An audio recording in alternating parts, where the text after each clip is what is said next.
सर्वप्रथम 5 वर्षे झाली आहेत. आता आपल्याला वाटते की आत्ताच 1 वर्षच झालं आहे संस्थेला काम करून. आता या संस्थांनी सामाजिक कार्यामध्ये आम्ही काम केलेलं आहोत आणि त्यानंतर एज्युकेशनमध्ये आपलं काम चालू आहे.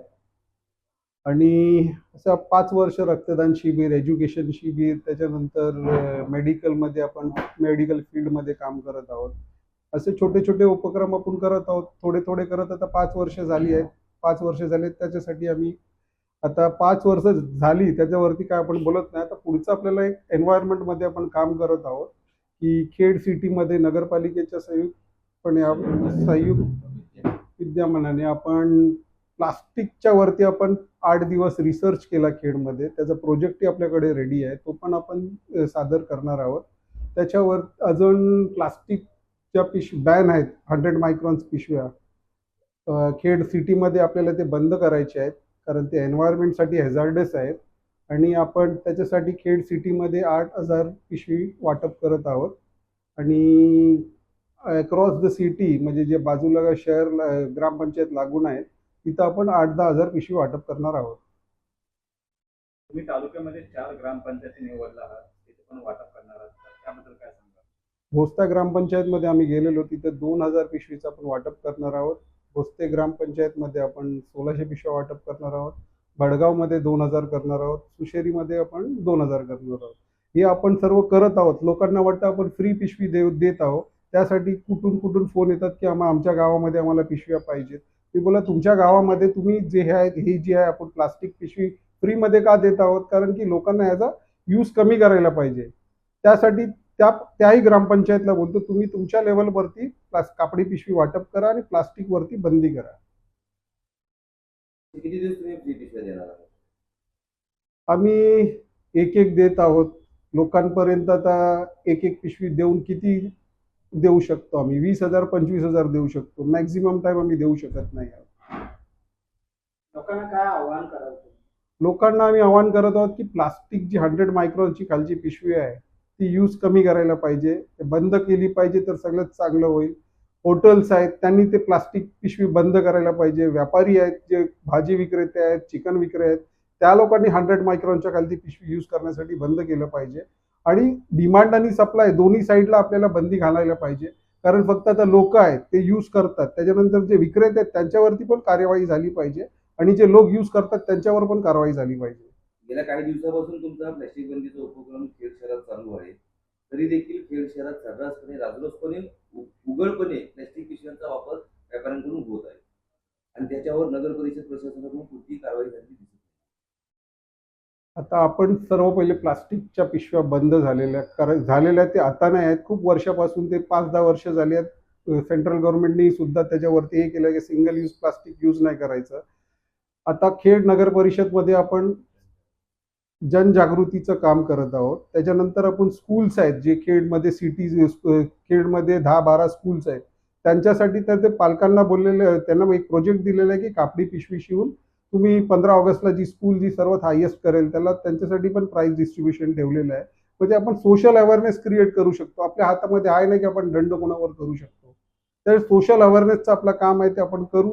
प्लास्टिक पिशवी वाटप करू आणि लोकांना जागरूक करू की हे यूज कमी करायला पाहिजे.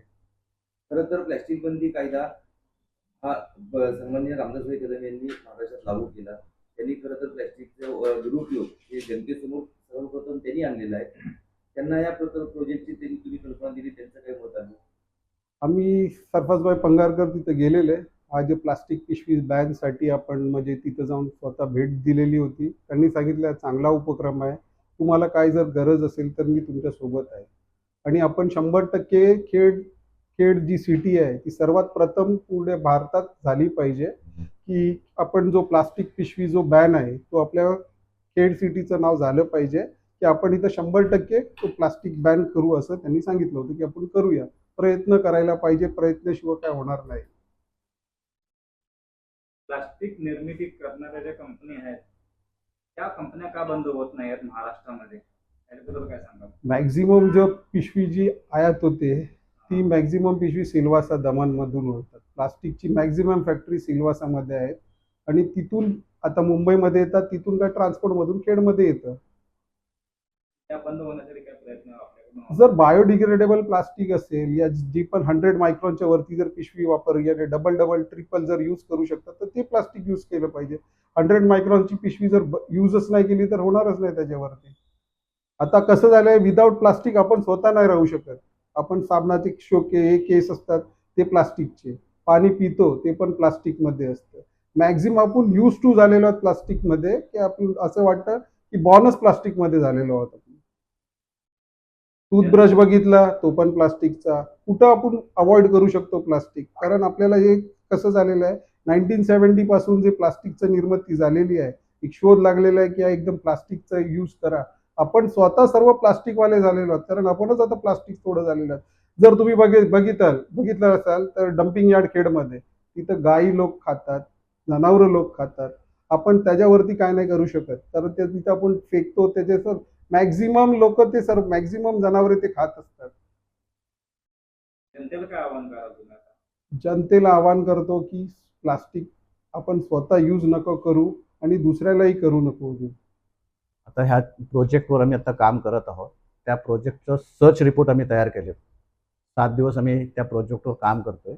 त्याच्यातून ते प्रोजेक्टही तुम्हाला आम्ही सादर करू आणि आम्ही प्रयत्न करतोय की हा प्रोजेक्ट पूर्ण शहरामध्ये राबवून लोकांना एक हॅबिट झाली पाहिजे की नाही, प्लास्टिक काढून कापडीच पिशवी यूज केली पाहिजे. ह्याचा प्रयत्न करतोय. किती सक्सेस हो सगळ्यात महत्वाचा विषय, प्लॅस्टिक पिशव्या बंद करून लोकांना कापडी पिशव्यांची हॅबिट झाली पाहिजे. ही संकल्पना तुमच्या डोक्यात कुठून आली? हे माजी पर्यावरण मंत्री रामदासभाई कदम यांचा एक प्लास्टिक बंदीवर हे आलं होतं की आपल्याला पूर्ण प्लास्टिक, त्यांनी टोटली महाराष्ट्रामध्ये प्लास्टिक बंदी कायदा निर्माण केला होता. तर त्यांची संकल्पना घेऊन पुढे कार्यक्रम राबवण्याचा प्रयत्न करत आहोत. कोकणाच्या कानाकोपऱ्यातील माहिती थेट आपल्यापर्यंत पोहोचण्यासाठी आजच आपल्या कोकणी आवाज या चॅनलला लाईक, फॉलो आणि सबस्क्राईब करा. व्हिडिओ आवडल्यास शेअर करा.